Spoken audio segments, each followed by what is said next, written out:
Griffith has introduced multi-factor authentication to make sure your information stays secure. This guide shows how to install and set up MFA on your additional mobile device. Close all open internet browsers. Open a new browser and log into MyGriffith at my.griffith.edu.au using your Griffith credentials. When the authentication screen opens, select Settings. The My Devices page will open, listing devices currently paired with your Ping ID account. To set up an additional device, select Add. Select Continue.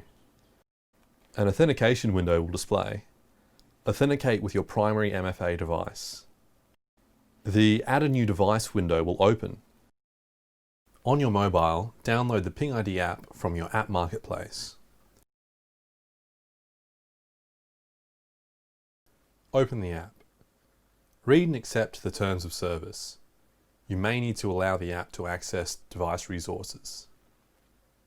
Align the app's camera window with the QR code on your computer's browser window. Alternatively, you can type in the pairing key manually.